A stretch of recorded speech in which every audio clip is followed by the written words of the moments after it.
For the second time in 3 seasons, the UAP Cheer Dance Crown is back in Moraita with the Far Eastern University.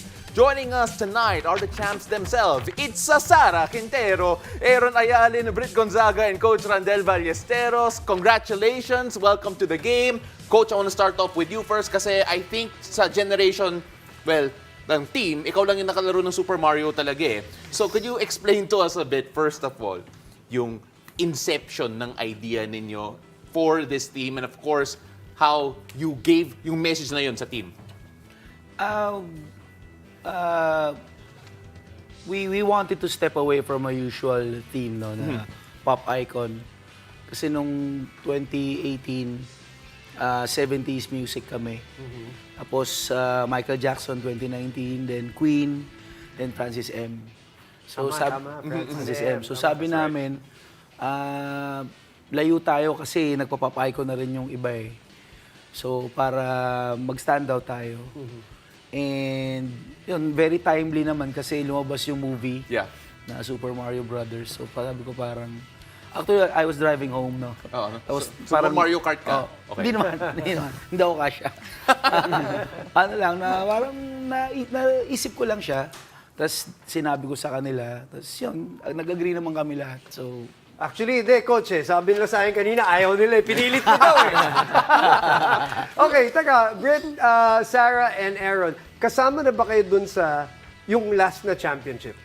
Kasama kayo lahat dun? Pati, Dalawa kami. Okay, dalawa. Okay, sige. So, Brit, pag-usapan natin yan. Nawala yung kampyonato sa inyo last year. Yeah. So, ano yung pakiramdam na yon? And then, ano yung motivation nyo this year since kasama kayong dalawa ni Aaron dun sa last championship? Siguro bumalik kami sa motivation namin na kailangan namin yung runs namin maging maganda sa training session namin. Kailangan ma-perfect namin siya.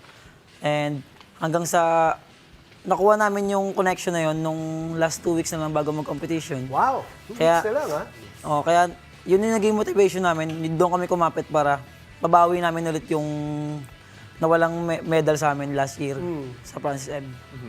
Aaron, can you explain to those, kasi sa mga performers, syempre, kapag nag-rehearse kayo, kapag nag-practice kayo, kapag nag-run-through kayo, there's always that one run-through na feeling nyo na, oh, nakuha na namin. Ito yung performance level namin. Can you explain yung feeling ninyo, yung nagawa nyo yun?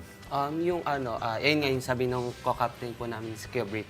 Last 2 weeks namin siya nakuha na, ay, ito na, umaabot tayo sa peak, aabot tayo sa competition, kahit sa maliit na preparasyon namin para dun sa umabot pa din kami doon. Tapos, syempre, sobrang saya namin. Tapos, nakuha namin siya sa paraang kalmado kami. Kasi, pag sobrang aggressive kami, doon papasok yung, pag na-hype kami, parang may malalaglag o sa mga susunod na run. Kaya ang sabi namin sa mga captain, sa mga teammate po namin is, kailangan kalmado lang tayo. Hayaan natin na huwag tayo magpadala doon sa overhype natin. Kasi minsan, pag naging overhype tayo, pwedeng malaglag sa gantong segment or like sa pyramid or stance.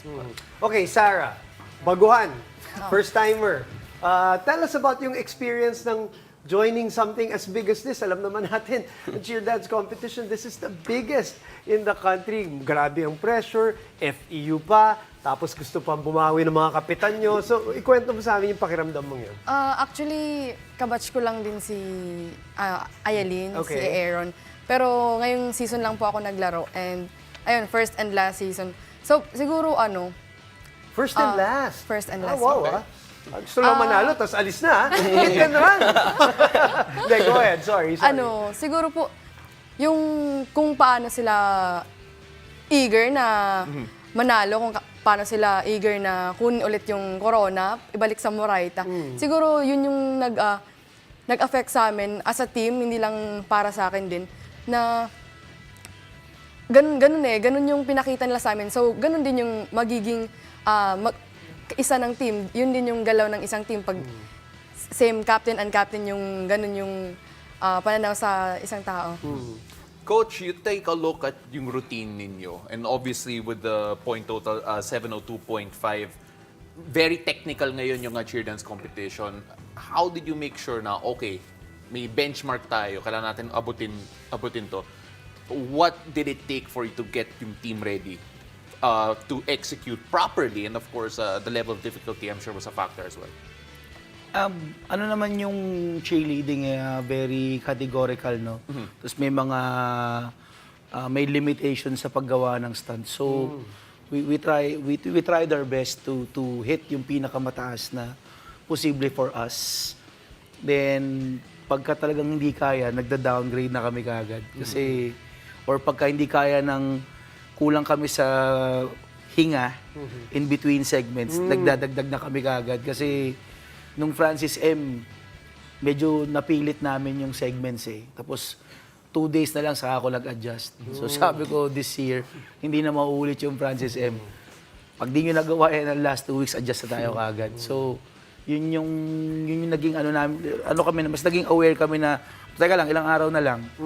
So pag basta ito, deadline mo to ha. Pag di nyo ito nagawa, palit na. Pag nagawa, tuloy tayo. So coach, deadline nyo talaga na 2 weeks ago. So that last practice, yung na-feel nyo nakuha niya yung performance level, was that yung last practice before you have to change things para mas komportable kayo? Actually, yung may mga segments kasi kami na parang kahit yata last 2 weeks, alanganin na to. So huwag na natin hintayin. So ang ginawa namin, nagpalit na ako agad. Tapos actually, up to the last day or last 2 days before compet, nag-adjust pa ako eh. Pero minor na lang. Kasi nga, kumbaga yung mga suggestions ng mga tao. So, tinake into consideration namin lahat yun. Okay, speaking of awareness and yung adjustment, Brit, sa simula ng routine, may konting palya. May mga tumbles, alam niyo yun, di ba, sa nangyari. How do you stay composed para tapusin yun at parang hindi pansinin yung mga nangyari sa simula? Dahil napakaganda nung tapos nyo, ang linis, ang lakas, ang taas, kumpleto.